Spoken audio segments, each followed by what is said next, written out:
The equipment room on level 12 was too small for 3 angry species. Solth slammed his clawed fist against the metal locker, leaving a dent that would probably cost someone credits to repair. Across from him, Pern's mandibles clicked in that threatening rhythm the Valmir used before they struck. Near the weight racks, Groff growled low in his throat, the sound rumbling through his massive chest like distant thunder. My people reserved this space for combat drills, Solth hissed, his reptilian eyes narrowing to slits. The Kratheen do not yield training time to insects or beasts. Pern's antennae twitched with barely controlled rage. Your reservation was canceled when you missed the filing deadline, Lizard. The Valmir Collective claimed this slot according to proper procedure. Both of you can leave, Groff interrupted, his bear-like frame blocking the door. The Hanite delegation submitted our request 3 cycles ago. This room belongs to us today. 20 other cadets had gathered in the corridor outside, watching through the transparent wall. Some placed bets on which species would throw the first punch. Others simply waited to see blood. This was High Point 7, the Galactic Military Academy, where the Council sent its best warriors to become legends. Violence was technically forbidden between cadets, but injuries that occurred during disagreements were considered learning experiences. The instructors rarely intervened in these matters. David Reed shouldered his bag and tried to push through the crowd. Nobody noticed him at first. Humans were new to the galactic community, barely 50 years since Earth joined the Council. Most species considered them lucky survivors from a backward world.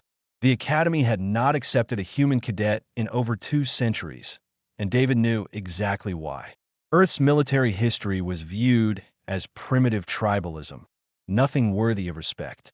"Excuse me," David said quietly, squeezing between a Yinit and a friend who were arguing about the betting odds. Inside the equipment room, the tension had reached critical mass. Solth had shifted into a combat stance, his tail sweeping low to trip anyone who approached. Pern had moved to the corner, calculating angles for a surprise attack. Groff stood his ground near the weights, both massive paws clenched in a fist that could shatter bone. David walked right through the middle of them. The 3 combatants froze, confused by the audacity of this small creature who barely reached Solth's shoulder. David bent down and picked up his training bag from where he had left it that morning, right in the center of the disputed territory. "You," Solth growled, reaching out to grab David's shoulder. "Move before I break you." David turned and looked up at the Kratheen warrior. Then he spoke in perfect Kratheen dialect, the guttural sounds flowing smoothly from his throat. "Your stance is honor guard formation, 3rd position. Aggressive but defensive. You are preparing to hold ground, not to attack." Solth's eyes widened. His hand remained on David's shoulder, but the grip loosened. David shifted his gaze to Pern and began clicking in the Valmir language, a series of rapid sounds that humans should not physically be able to produce. "You have positioned yourself for ambush tactics. Classic infiltration doctrine. But the room layout gives you no escape route after first strike. You would be surrounded immediately." Pern's mandibles stopped clicking. The Valmir tilted his head, studying this strange human with new interest. Finally, David turned to Groff and spoke in the deep, rolling growls of the Hanite tongue. "You block the exit because you believe superior mass guarantees victory. But you have placed yourself where neither ally nor reinforcement can reach you. You stand alone by choice." The equipment room had gone silent. The crowd outside pressed closer to the window, straining to hear what was happening. "I am David Reed from Earth," he continued, switching back to common galactic speech. "I arrived today, and I do not wish to see anyone injured over a scheduling error. So I will tell you what I observe. All 3 of you are positioned to lose if this fight begins. Explain yourself, human," Groff demanded, though his tone had shifted from aggressive to curious. David set down his bag and walked to the center of the room. "If Solth attacks first, Pern will strike from behind while Groff advances from a door. Solth false. If Pern attacks first, his exit is blocked and he faces 2 larger opponents. Pern false. If Groff moves, he must cross open ground where both of you can flank him from superior positions. Groff false. No matter who starts this fight, everyone loses. He paused, making eye contact with each of them. But I see a different solution. The Cthulhu train best in high heat cycles. The Volmir need darkness for infiltration practice. The Hanite require heavy resistance equipment. Your biological needs do not overlap. A rotating schedule serves all three groups without conflict. Salth released David's shoulder completely. You speak our language. You know our combat forms. How? I studied for 3 years before coming here, David replied simply. Earth taught me that survival requires understanding those around you. We had many wars on my world before we learned this lesson. I hoped the academy would be different, but I see the same patterns here. Warriors preparing to fight allies over pride instead of uniting against real threats. Pern stepped forward, his hostile posture relaxing slightly. The human makes strategic sense. Our training requirements do not conflict if properly scheduled. This is wisdom, not weakness, Groff admitted, his growl softening. Perhaps the Earthborn sees clearly because he comes from outside our old feuds. For a long moment, nobody spoke. Then Salth extended his clawed hand toward David, palm up in the Cthulhu gesture of respect between warriors.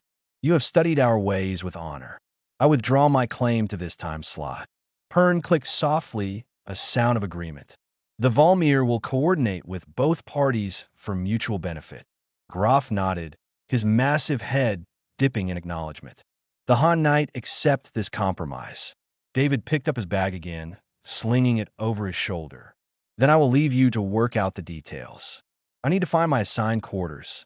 He walked toward the door, but Salth's voice stopped him.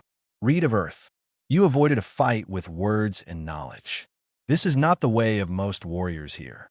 David turned back, meeting the Cthulhu's eyes. On Earth, we learned that the strongest warrior is not always the one who fights. Sometimes strength means knowing when not to fight. The crowd outside parted as David emerged from the equipment room. Whispers followed him down the corridor. On the observation deck, 3 levels above, Instructor Mullen watched the human cadet disappear around a corner.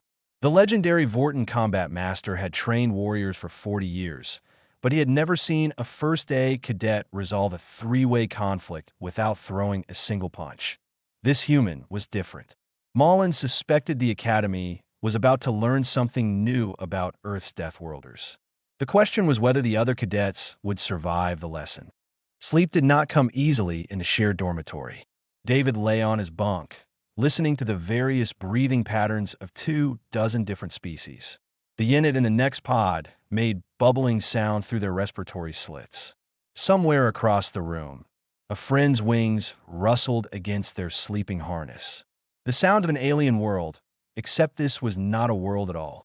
This was High Point 7, hanging in the void between stars, and David was farther from home than any human had traveled in generations. His personal console chimed softly. A message notification glowed in the darkness. David opened it, expecting Academy announcements or dormitory regulations. Instead, he found a simple line of text with no sender identification. Watch your back, Earthborn. He stared at the words for several seconds, then deleted the message. Threats were nothing new. Earth's military academies had prepared him for hostile environments, both physical and social. What mattered was staying alert and proving himself through actions rather than words. The console chimed again. This time it was official. Combat training would begin at dawn cycle, and all first-year cadets were required to attend. David read the details carefully. Full contact sparring with safety protocols. Instructor Mullen would personally oversee the sessions. Attendance was mandatory, performance was evaluated, and advancement depended on results. He closed his eyes and ran through the mental exercises his grandfather had taught him. Breathing techniques to slow his heart rate. Visualization of potential combat scenarios. Assessment of his own limitations against larger, stronger opponents. Earth's gravity was higher than most inhabited worlds, which gave humans denser muscle and bone structure. But density meant nothing against a species that evolved to hunt megapredators or survive in crushing atmosphere pressure. Dawn cycle arrived with harsh lights flooding the dormitory. Cadets stirred, some groaning, others moving with military precision. David dressed in the standard training uniform and joined the flow of bodies heading toward the combat halls. The corridors of High Point 7 were wide enough to accommodate the largest species comfortably, but they still felt cramped when 200 cadets moved through them at once. The combat hall was massive, with adjustable gravity plates and environmental controls built into every surface. Holofields could simulate any terrain from any world in Council space. Right now, it was configured as a simple arena with padded floors and marked boundaries. Instructor Mullen stood at the center, his Vorton physiology making him appear carved from living stone. "Combat is truth," Mullen announced, his voice carrying across the hall without technological amplification. "You can lie with words. You can hide behind credentials. But when you face an opponent with only your body and mind, there is nowhere to conceal weakness. Today, you will learn truth about yourselves." The cadets formed ranks automatically, organized by year and combat evaluation scores. David found himself in the advanced group despite being a first year. Someone in the Academy administration had reviewed Earth's military records and made assumptions about human capabilities. "First match," Mullen called out. "Court of Draxus against Reed of Earth." The crowd shifted, whispers spreading like fire through dry grass.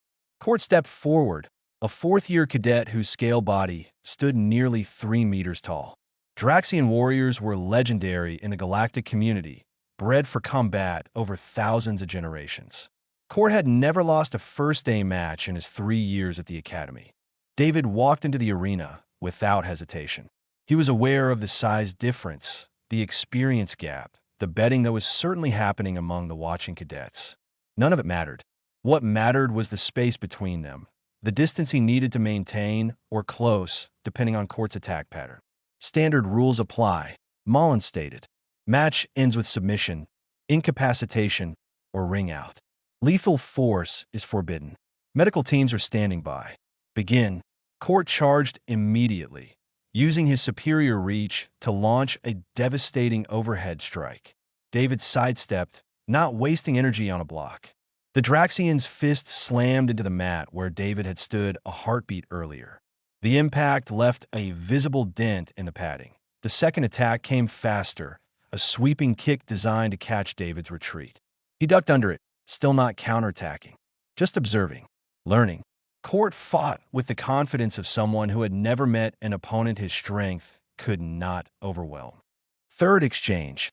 Court feinted high and struck low, a combination that required both speed and power.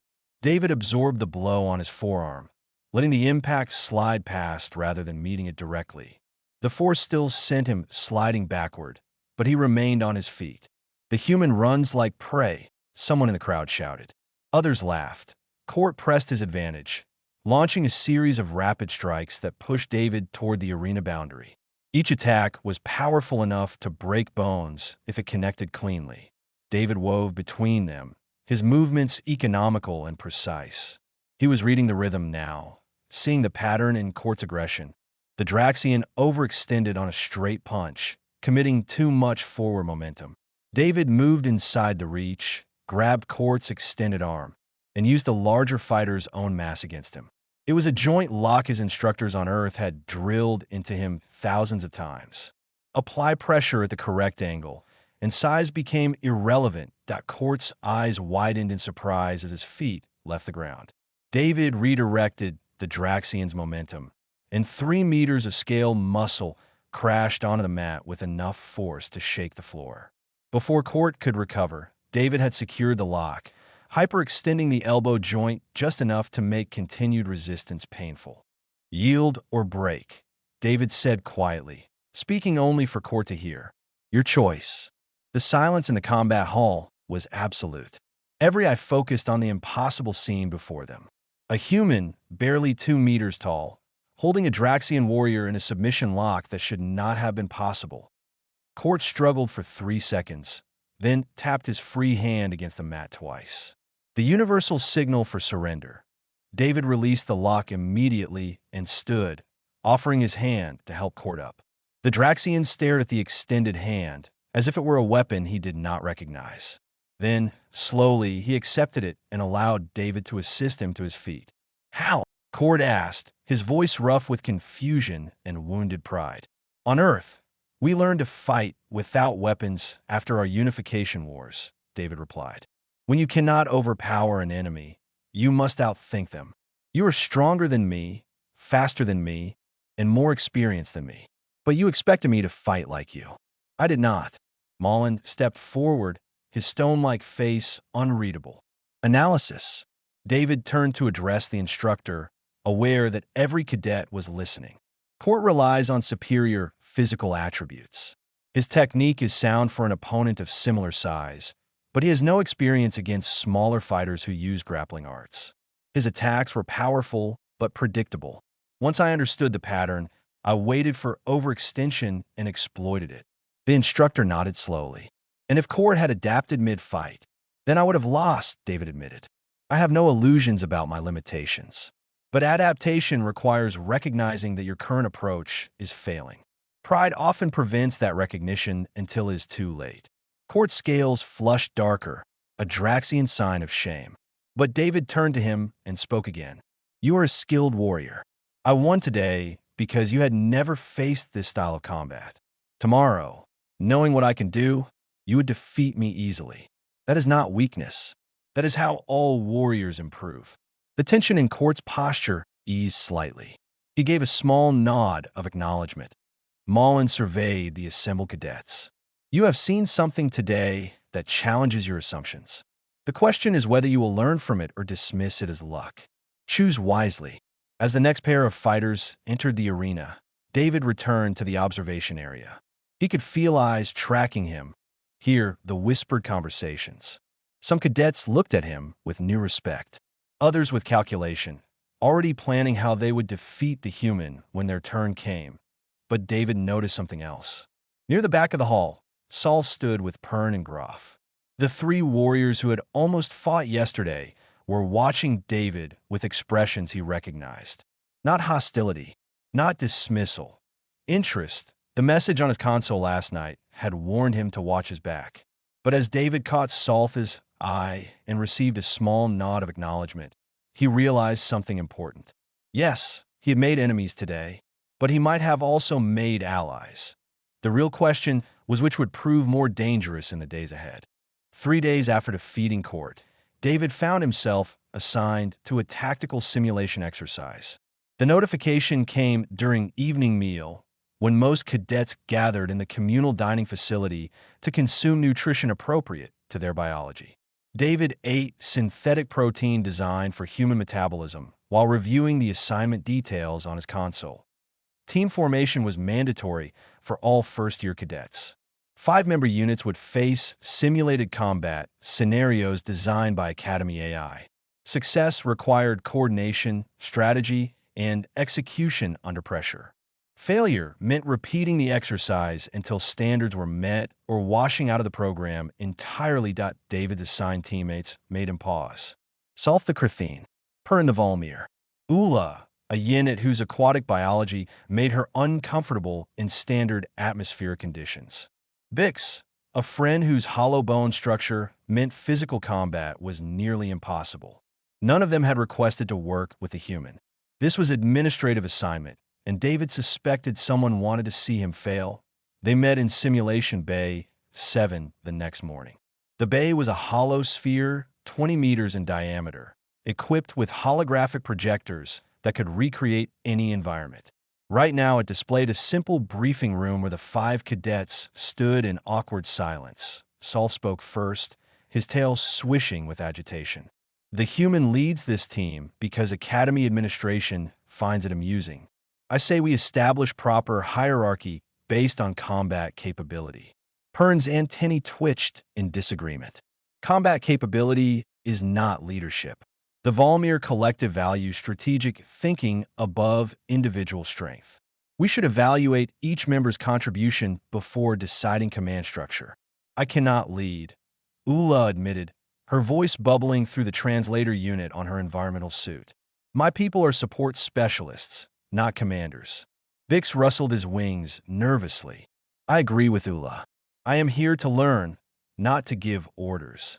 David had remained silent, listening to the group dynamics develop. Now he stepped forward, but not to claim leadership. What is our objective? The holographic environment shifted, displaying an urban combat zone. Damaged buildings, narrow streets, defensive positions marked in red. A mission brief appeared in text format compatible with all species present. Hostage extraction, Pern read aloud. One VIP held in fortified position. Enemy force of unknown size defending the location. Time limit 30 minutes. Failure conditions include VIP death, team casualties above 50%, or timeout. Solth studied the terrain with a warrior's eye. Direct assault. The Kratheen excel in frontal combat. I will lead the attack while the rest provide support. That plan has a 70% failure probability, Pern countered. We lack intelligence on enemy numbers and positions. Direct assault without reconnaissance is suicide. Then we infiltrate, Bix suggested. I can fly above the buildings and locate the VIP from aerial position. Ula's suit bubbled as she processed the environment. There is a water system beneath the city. My sensors detect it. I could access underground and approach from below. David listened to each proposal, then pulled up the tactical map on the central display. We use all of these approaches, not separately, together. For pairs of eyes turned to him. Saltha's expression was skeptical. Pern's was calculating. Ula and Bix seemed uncertain. Explain, Salth demanded. David highlighted different sections of the map as he spoke. Bix, you provide aerial reconnaissance. Your species has the best visual range among us. You identify enemy positions and VIP location without engaging. Ula, you use the water system to access the building foundation. If we need emergency extraction, you create an escape route through underground infrastructure. Pern, you are our infiltration specialist. Once Bix locates the VIP, you plan the optimal path through enemy defenses. And what do? Salth asked, gesturing to himself and David. Wait outside while others complete the mission? No, David replied. We create the diversion that makes infiltration possible. You and I hit the front entrance hard enough to draw every enemy fighter in the building. They expect a frontal assault, because that is what Kratheen warriors do. We give them what they expect while Pern extracts the VIP from the undefended rear position. Silence followed. Then Pern clicked softly in approval. Is sound strategy. Multiple simultaneous actions force the enemy to divide attention and resources. It is also dangerous for those creating the diversion, Salth observed. The human volunteers for the most hazardous role. David met the Kratheen's reptilian gaze. On Earth, we have a saying, lead from the front. I will not ask anyone to take risks. I am unwilling to share. Saltha's tail stopped swishing. He extended his clawed hand in that gesture of warrior respect. Then let us show these simulation enemies what Kratheen aggression and human tactics can accomplish together. The simulation began. Bix launched into the air immediately, his wings carrying him above the urban sprawl. Ula disappeared into a drainage access point, her aquatic biology perfectly suited for underwater navigation. Pern vanished into shadows between buildings, moving with the natural stealth of a species evolved for infiltration. David and Salth approached the main entrance to the fortified building. It was a defensive nightmare with overlapping fields of fire and reinforced barriers. Exactly the kind of position that invited frontal assault and punished it brutally. This is foolish, Salth admitted. We will be shot to pieces. That is the idea, David replied. We need to be threatening enough to draw attention, but smart enough to survive. Watch how I move and mirror it. Your natural armor, combined with human evasion techniques, will keep us alive long enough. They charged the entrance together. Simulated weapons fire erupted from multiple positions. David moved in patterns he had learned from Earth's urban warfare training, using cover and angles to minimize exposure. Salth followed his lead, his scales absorbing hits that would have killed softer species. The enemy forces reacted exactly as predicted. They concentrated fire on the obvious threat, pulling defenders from other positions to reinforce the front entrance. VIP located, Bix reported through the communication system. North side, third floor for guards. Optimal infiltration path identified. Pern added. Guards are moving to engage the frontal assault. Proceeding to extraction. David and Solth continued their attack, pushing harder now. They breached the first offensive line, then the second. The simulation AI threw more enemies at them. Recognizing the threat, David took simulated hits that would have been painful in reality. Saltha's armor showed damage indicators. VIP secured, Pern announced. Extraction route compromised. Enemy reinforcements approaching from East Corridor. Ula, can you open underground escape? David asked while ducking behind debris. Affirmative. Water pressure is sufficient to breach floor in VIP location. Creating exit now. 30 seconds later, Pern's voice came through again. We are clear. Exiting through underground water system with VIP. Diversion team should withdraw. David and Solth retreated in controlled fashion, covering each other as they fell back through the positions they had taken. The simulation ended when all 5 team members reached the designated safe zone with the VIP alive and team casualties at 0%. Time elapsed. 11 minutes, 43 seconds. The holographic environment dissolved, returning them to the plane simulation bay. An automated voice announced their performance rating. 97% efficiency. Mission success with exceptional marks for team coordination and tactical innovation. Solth stared at the rating display. I have run this simulation 4 times in previous semesters. My best score was 72%. Pern's mandibles clicked rapidly, a sign of Volmir excitement. The Academy AI adapts to each team's approach. It has never encountered this combination of tactics before. We surprised it. Ula emerged from her environmental suit long enough to speak directly. I have never been included in combat planning before. Most teams forget that unit capabilities exist. Vix landed beside them, his wings folding carefully. This is what the Academy teaches, yes. That different species working together are stronger than any single group alone. David smiled, the first genuine smile he had allowed himself since arriving at High Point 7. Yes, that is exactly what it teaches, even if some cadets have not learned the lesson yet. They exited the simulation bay together, 5 beings from 5 different worlds who had just proven that cooperation transcended biology. In the observation room above the bay, Instructor Mullen reviewed the simulation data with growing interest. The human had not dominated the team. He had empowered it, using each member's natural abilities to create something greater than the sum of its parts. The Vorten Combat Master made a note in David Reed's file. This cadet was not just skilled. He was dangerous in ways that had nothing to do with physical combat. He changed the people around him, made them better, made them think differently about what was possible. And across the academy, in a private meeting room, Court sat with 6 other senior cadets. They watched footage of David's simulation victory with expressions ranging from anger to calculation. The human makes allies too easily, one of them said. Soon others will follow his example. Court's scales flushed dark. His humiliation from the combat hall still burned. Then we ensure his allies learn that supporting the Earthborn brings consequences. Fear is more powerful than friendship. It is time to remind everyone of that truth.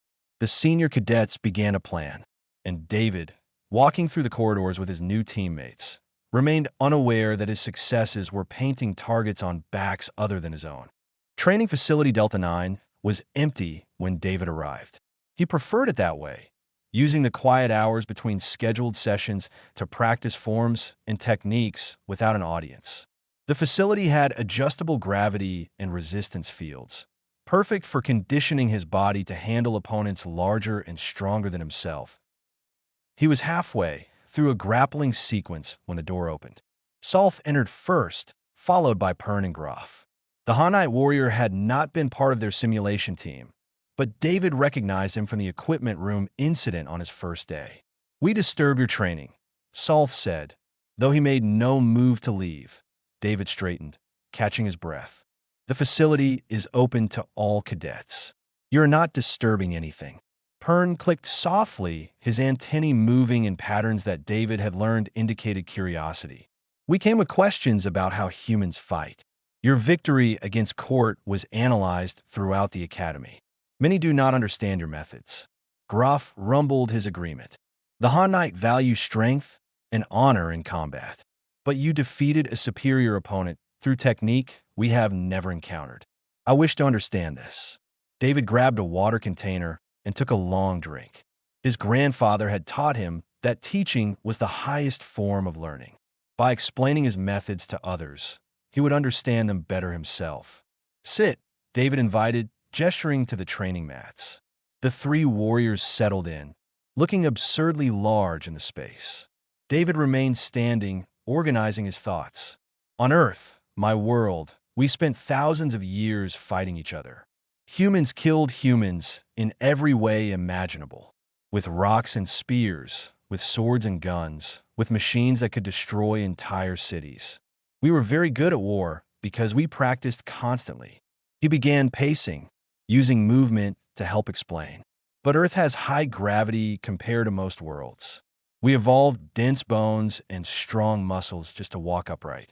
This made us tough, but not the strongest species. There were always bigger predators, always someone with advantages we lacked. Saltha's tail swished thoughtfully. So, you developed techniques to overcome natural disadvantages. Exactly, David confirmed. We learned that a smaller human could defeat a larger one if they used leverage and technique. We studied anatomy, finding weak points in every body type. Joints that bend only certain ways. Pressure points that cause pain or unconsciousness. Balance principles that apply to all bipedal creatures. He gestured for Groff to stand.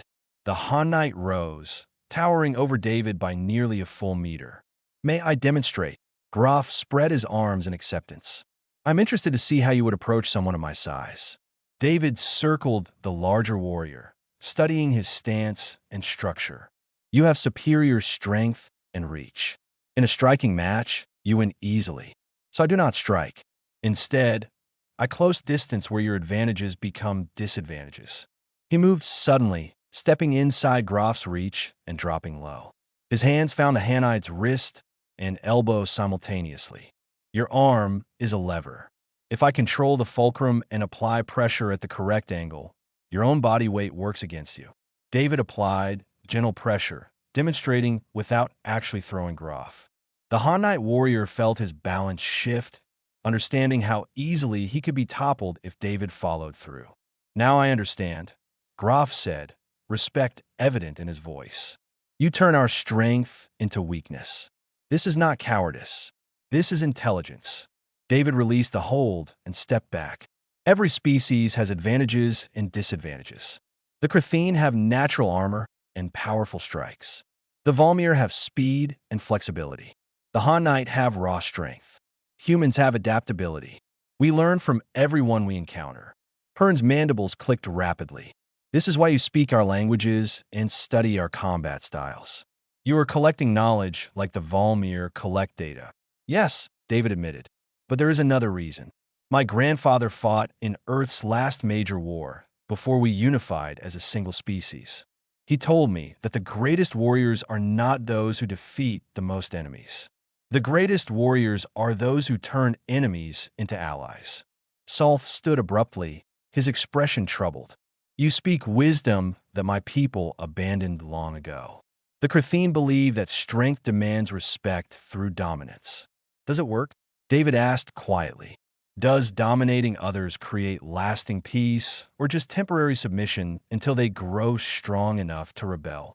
The Kratheen warrior had no answer. The silence stretched between them, filled with uncomfortable questions. Groff broke the tension. The human makes us think in ways that are not comfortable. I came here to learn combat techniques. Instead, I questioned the foundations of Han Knight warrior culture. Good, David said. Questions are the beginning of growth. My grandfather taught me that any belief you cannot question is a weakness, not a strength. They talked for another hour, discussing philosophy and tactics, biology and strategy.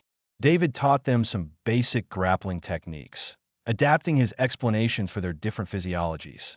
Saltha's armor required different grip points. Pern's flexibility meant conventional joint locks would not work. Graf's mass made certain throws impossible, but others devastatingly effective in return, they shared their own knowledge. Solth demonstrated Kratheen strike patterns that could shatter stone. Pern showed infiltration movements that made his body nearly invisible in shadows. Graf taught leverage techniques that the Han Knight used to move objects 10 times their weight. This is what the Academy should be, Pern observed as they practiced together.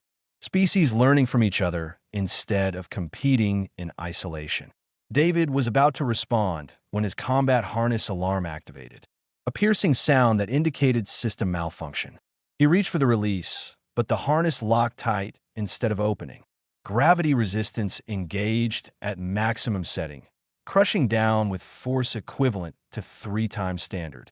His knees buckled under the sudden weight.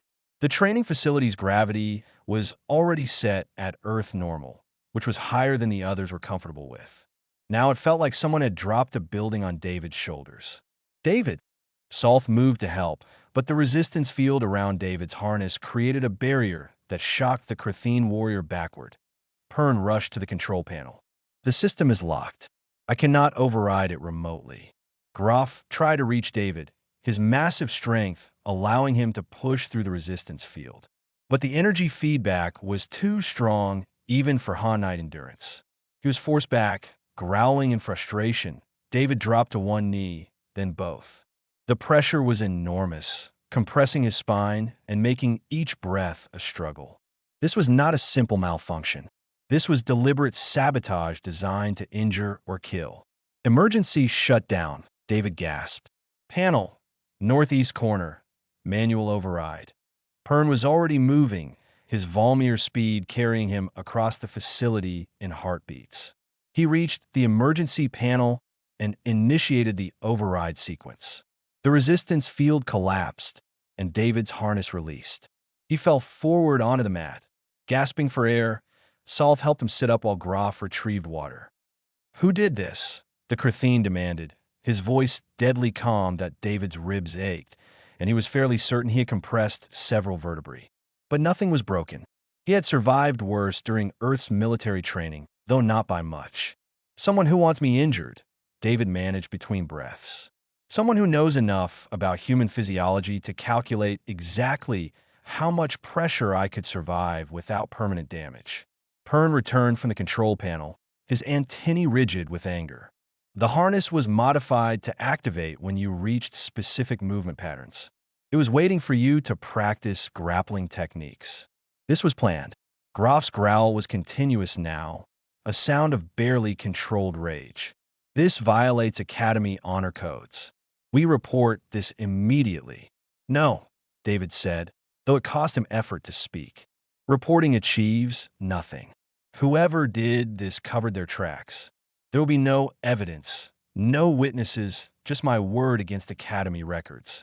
Solth's claws extended unconsciously. Then we find who is responsible and deliver justice personally. Also no, David replied, finally catching his breath. Violence and retaliation makes us no different than them. We document everything, we stay alert, and we prove our worth through success instead of revenge. The 3 warriors looked at each other, then back at David. He could see them struggling with the concept. Their cultures valued direct confrontation, immediate response to attacks, honor satisfied through combat. This is the human way? Pern asked. To accept attack without retaliation? No, David gerechtigt. This is the smart way. Whoever did this wants me angry, wants me to react violently, so they can claim I am dangerous. I will not give them that satisfaction. Instead, I will become so successful that their attacks seem pathetic in comparison. Graf helped David to his feet. Your people are strange, human. You speak of peace, but train for war. You avoid fights, but defeat superior warriors. You accept injury, but call it strategy. David managed a pained smile. We contain contradictions, yes. It is what makes us adaptable. And right now, I am adapting my strategy. From now on, I train with allies present. We watch each other's backs. Agreed, Solth said immediately. The Kratheen do not abandon warriors who fight beside them. The Volmir collective supports this arrangement, Pern added. The Han Knight stand with honor-bound allies, Groff rumbled. David looked at the three of them. These warriors from worlds he had never seen, species he had only read about in preparation files. They had come to him seeking knowledge about human combat techniques. Instead, they had stayed to help when he was attacked. They had become something more valuable than teachers or students. They had become friends, and somewhere in High Point 7, someone was watching and planning their next move. The sabotage had failed to break David, but it had succeeded in sending a message. The human had allies now, which meant those allies had also become targets. The real fight had just begun. The announcement appeared on every cadet's console simultaneously. Academy-wide combat tournament in 10 days. Individual and team divisions. Winners would receive elite assignments upon graduation, their names recorded in the Hall of Champions alongside legends from 100 Worlds. David read the announcement while his ribs still ached from the sabotage incident. Solf sat across from him in the dormitory common area, sharpening his claws with a specialized tool. Pern occupied a corner, processing data on his multi-screen interface. Groff stood near the viewport, watching ships dock at High Point 7's massive bays. "You will enter," Solf stated. "Not a question. A certainty." David looked up from his console. "The tournament is optional. For others, yes," the Kratheen replied. "For you, it is necessary. Someone attacked you in the training facility. They will attack again. Better to face them openly in the tournament than wait for another sabotage attempt." Pern's antennae twitched in agreement.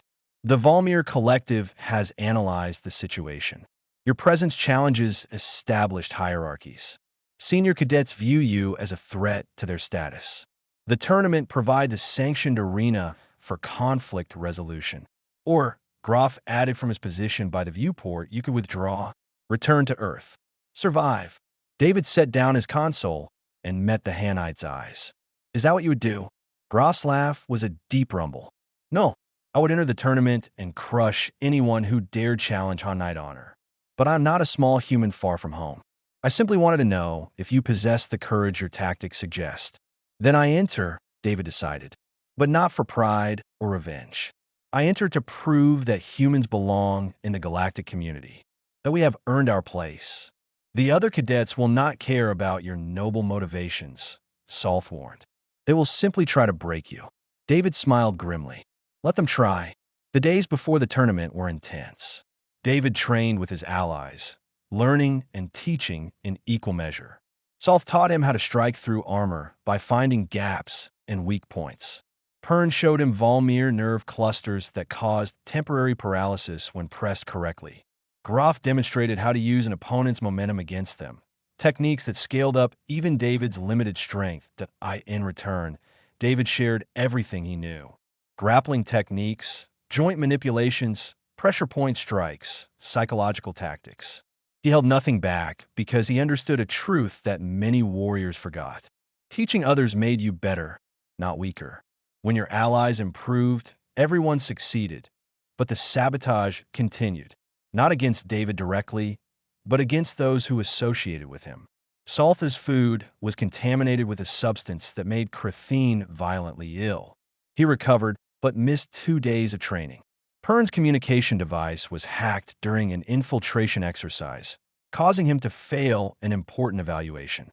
Groff found his training weights rigged to collapse mid-lift, nearly crushing him under 2 tons of metal. Each incident was investigated. Each time, evidence pointed to equipment failure or accidental contamination. No proof of malicious intent could be established. The senior cadets had covered their tracks well. David felt the guilt like a physical weight. His friends were suffering because of their association with him.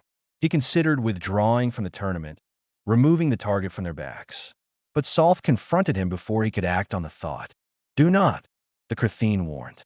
"Do not dishonor our choice to stand with you by assuming we need your protection. We are warriors. We understand the consequences of our alliances." Pert agreed. "The Volmir Collective chose to associate with you because you represent a new way of thinking.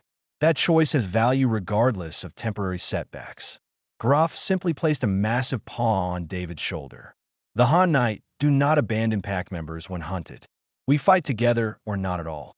So David stopped trying to protect them and focused instead on becoming someone worth their loyalty. He trained harder than ever, pushing his body to its limits and beyond. Earth's gravity had made humans tough, but High Point 7's adjustable training facilities could simulate conditions that would crush him if he was not careful. The night before the tournament, David could not sleep.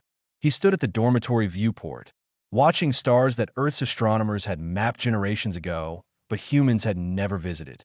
Somewhere out there was his home, a small blue world that most galactic citizens considered primitive and unimportant. Cannot rest. Groff's rumbling voice came from behind him. David turned to find the Hanite warrior approaching. Too many thoughts. Too much pressure. Good, Groff said, settling beside the viewport. Pressure creates warriors or crushes weaklings. You will discover which you are tomorrow. Helpful advice, David replied dryly. The Hanite laughed. I'm not here to offer comfort. I am here to tell you something important. Something the Hanite learned long ago when we nearly destroyed ourselves in civil wars. David waited. Strength is not about winning every fight, Groff continued. Strength is about surviving every fight and learning from it. Tomorrow, you may lose. Your body may break. Your pride may suffer. But if you survive and grow from the experience, you win regardless of tournament results. And if I do win, David asked, then you prove what I already know, Groff replied. That humans are worthy of respect, not because of your technology or your planet's resources, but because of what you do when challenged. You adapt. You endure. You find ways to succeed that others never considered. David returned his gaze to the stars. My grandfather told me something similar before I left Earth. He said the greatest weapon any warrior possesses is not strength or speed or skill.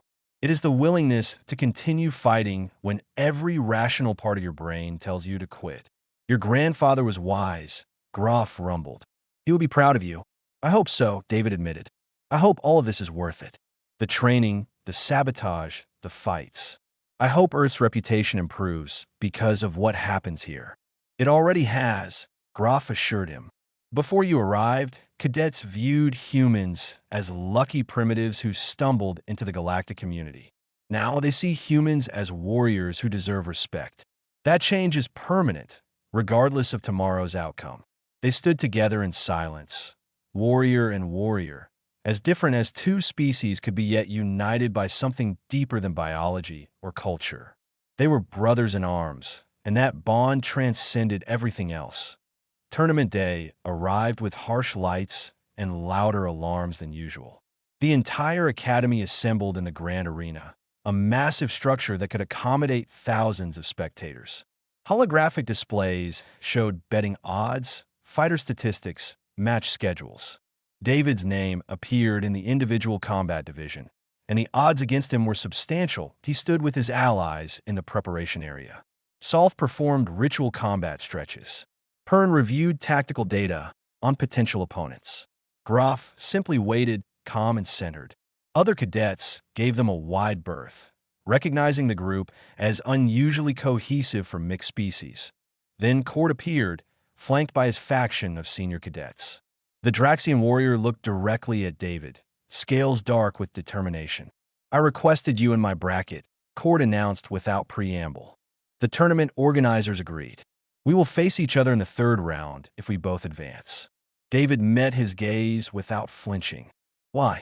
You have nothing to prove. I already defeated you once. Exactly, Court replied. You embarrass me in front of the entire academy.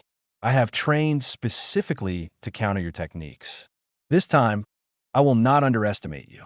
This time, I will show everyone that your first victory was luck, not skill. Or, Solf interjected, stepping forward, the human will defeat you again and prove that Draxian arrogance is your true weakness. Court's attention shifted to the Kratheen. You ally with the human against your own kind? The Kratheen and Draxian have been warrior partners for generations. Warrior partners, yes, Solf agreed. But you demand blind loyalty while the human offers respect and knowledge. I choose the better alliance. Tension crackled between them. Then Court smiled, an expression that showed too many teeth. Very well. Let us see which philosophy survives the tournament. Honor through dominance, or the human's collaboration fantasy. He turned and walked away, his faction following. But David noticed something in Court's posture, a slight tension that suggested the Draxian's confidence was not as complete as he pretended. Court was worried. He had trained for this rematch, but doubt remained. First matches begin in 10 minutes, an automated voice announced. All participants report to designated staging areas. David took a deep breath, centering himself the way his grandfather had taught him. Fear was acceptable. Doubt was natural. What mattered was moving forward despite both. Solth extended his clawed hand. Fight with honor, human. Pern clicked softly. Calculate, adapt, succeed. Groff rumbled his approval. Survive and grow stronger. David clasped hands with each of them in turn. Then he walked toward the arena entrance, ready to face whatever the tournament brought. He had allies at his back, skills honed through brutal training, and determination that would not break regardless of how many times he fell. Somewhere in the crowd, Instructor Mullen watched the human cadet enter the arena. The Vorten combat master had seen thousands of warriors over his 40-year career. Some were strong, some were skilled, some were ruthless, but few possessed that rare quality that separated good fighters from legendary ones. The willingness to face impossible odds with clear eyes and steady hands. David Reed had that quality. The question now was whether the Academy would recognize it or destroy it. Mullen suspected the answer would reveal itself within the next few hours, and the results would change High Point 7 forever. The arena floor was designed to accommodate any species biology. Temperature controls, gravity adjustments, atmospheric composition, all customizable. For the tournament, everything was set to standard galactic parameters, which meant David fought at slightly lower gravity than Earth normal. His body felt lighter, faster, but he knew better than to rely on that advantage. Every opponent had their own biological edge. His first match was against a Yinit warrior named Rin, aquatic species, fast in water but slower on land. David won through patience, keeping distance and forcing Rin to chase him until exhaustion set in. Submission by endurance. The crowd barely reacted. It was a technical victory, not a spectacular one, that round 2 paired him against a Han Knight named Toril. Massive strength, thick hide, but limited flexibility. David spent 15 minutes working angles and joints, finding the spaces where even Han Knight anatomy had vulnerabilities. The match ended when Toril's shoulder locked in a position that made continued fighting impossible. Submission by technique. Some in the crowd began paying attention to the human who won without delivering a single powerful strike. Round 3 was court. The Draxian entered the arena to thunderous cheers. Senior cadet, undefeated in his year group, already being scouted for elite military positions. David entered to mixed reactions, some supportive, many hostile.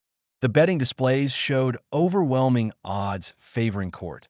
They faced each other across the arena floor. Court's scales were polished, his claws sharpened, his stance perfect.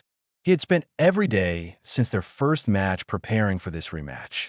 David could see it in his eyes. This was not about the tournament. This was personal. I studied your techniques, Court announced, loud enough for the crowd to hear. I trained with masters in Draxian combat arts. I am not the same warrior you defeated before. David said nothing. Words would not help now. The match began. Court did not charge blindly this time. He advanced carefully, controlling distance and angles. When he struck, it was with precision instead of raw power. He had learned from their first encounter, adapted his approach. This was exactly what David had warned him about.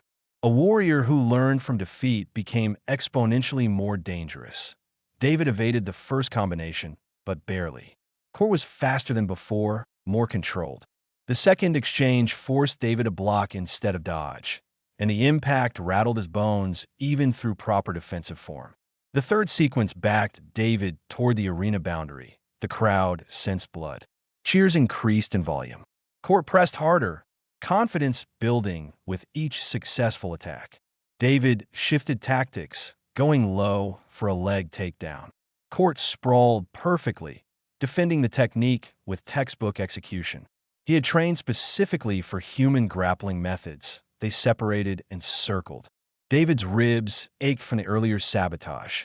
His endurance was good by human standards, but nothing compared to Draxian stamina. He was in trouble, and everyone watching knew it. "You were right," Court said, breathing easily despite the exertion. "I learned from our first match. Now you pay for that lesson." He attacked again, combinations flowing smoothly.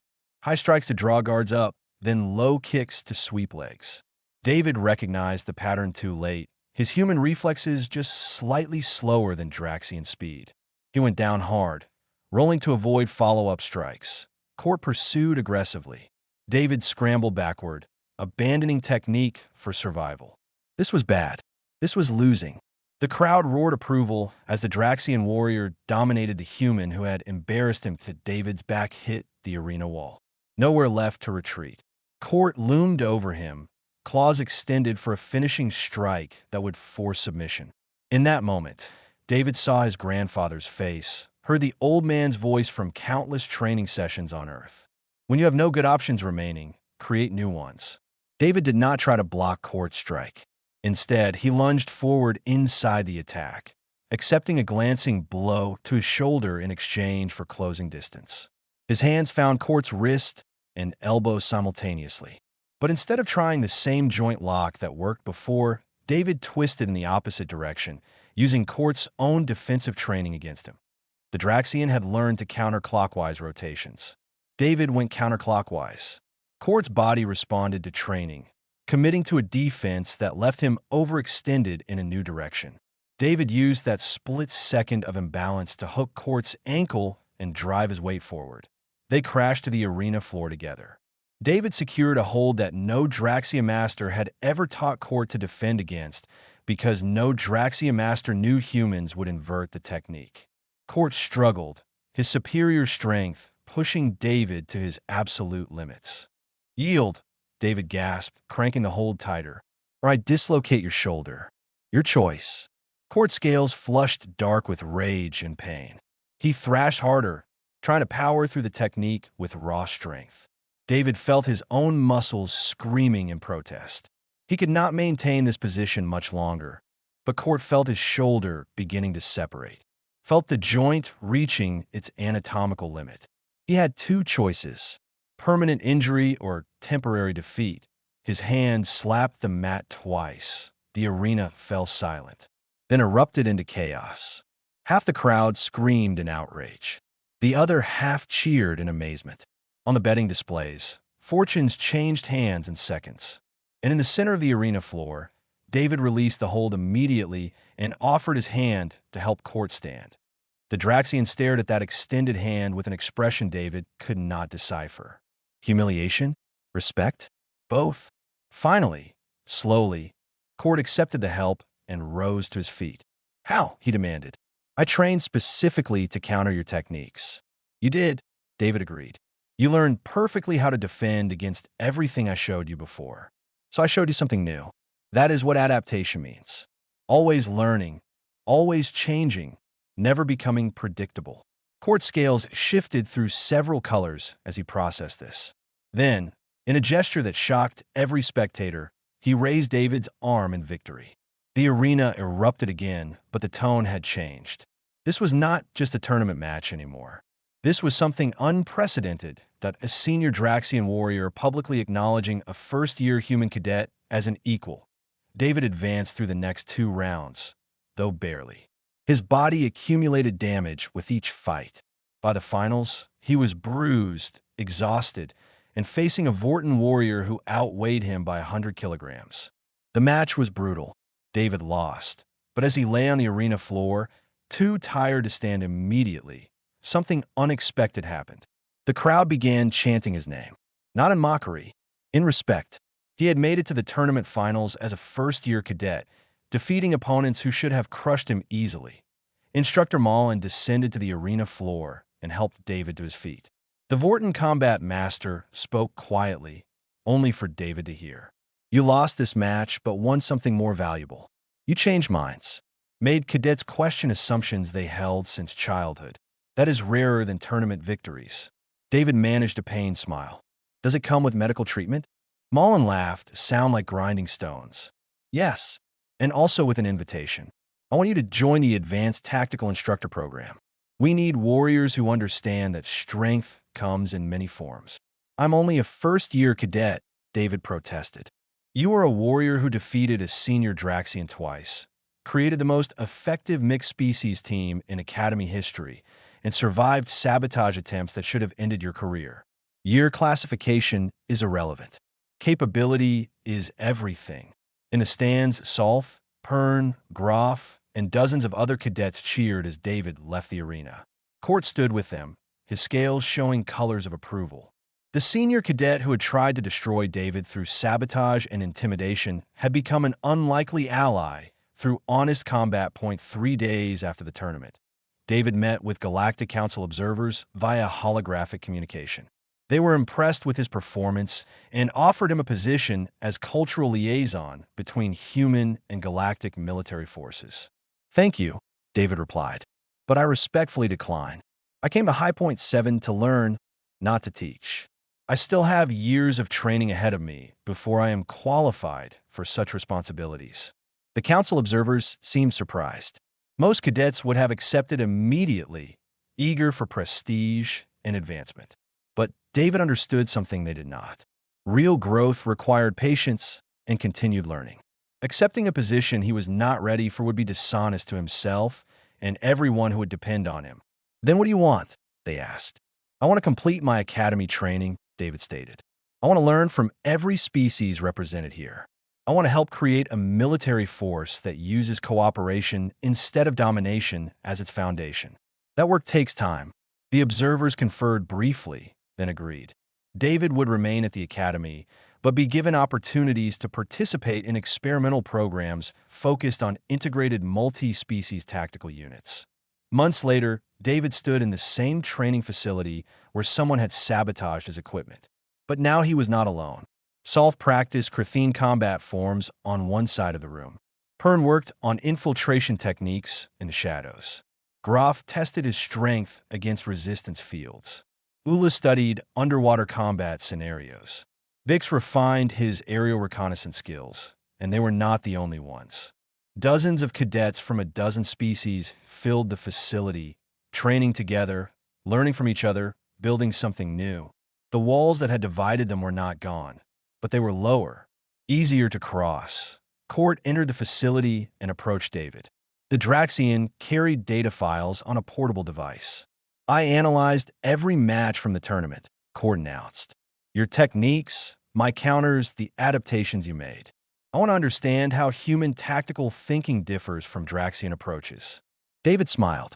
I can share that information, but I want something in return. Court's scales darkened slightly, suspicious. What? Teach me Draxian strike patterns, David replied. Your people have refined combat arts over thousands of generations. I want to learn them and adapt them to human physiology. We both improve by sharing knowledge. For a moment, Court looked like he might refuse. Then his scales shifted to colors indicating amusement. You are relentless, human. Very well. We trade knowledge like the old warrior partnerships used before Pride made us all isolated and weak. They trained together, former enemies becoming collaborators. And across High Point 7, similar partnerships formed as cadets realized that David's approach was not weakness or naivety. It was intelligent strategy backed by undeniable results. Instructor Mullen watched from the observation deck, making notes in David Reed's file. The human had been at the academy for less than a standard year, yet his influence was measurable in dozens of ways. Combat performance improved across all species as cadets shared techniques. Team coordination reached new levels of effectiveness. Even species with historical conflicts found common ground through shared training.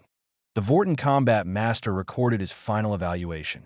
Cadet David Reed represents a fundamental shift in how we approach military training and galactic cooperation. He proves that humans belong in the Council not through superior technology or overwhelming force, but through their unique ability to learn from everyone they encounter and synthesize that knowledge into new approaches. Recommendation: fast-track promotion when appropriate, but allow him to develop naturally. Forced advancement would diminish the very qualities that make him exceptional. In the dormitory that night, David lay on his bunk and thought about his grandfather, about Earth, about the long journey that brought him to High Point 7. He had come here alone, representing a species that most galactic citizens considered primitive. Now he had allies from a dozen worlds, respect from warriors who once dismissed him, and opportunities that exceeded anything he imagined possible. But more than personal success, he had proven something important. Humans were not just survivors who lucked into the galactic community. They were contributors with unique perspectives and valuable skills. They belonged at the table where galactic decisions were made. And if one human cadet could change minds at the Academy, imagine what humanity could accomplish across the stars. David smiled in the darkness, listening to the breathing of alien species around him. Then he closed his eyes and slept the dreamless sleep of a warrior who had fought well and could rest knowing tomorrow would bring new challenges, new opportunities, new chances to prove that the Deathworlders from Earth had earned their place among the stars.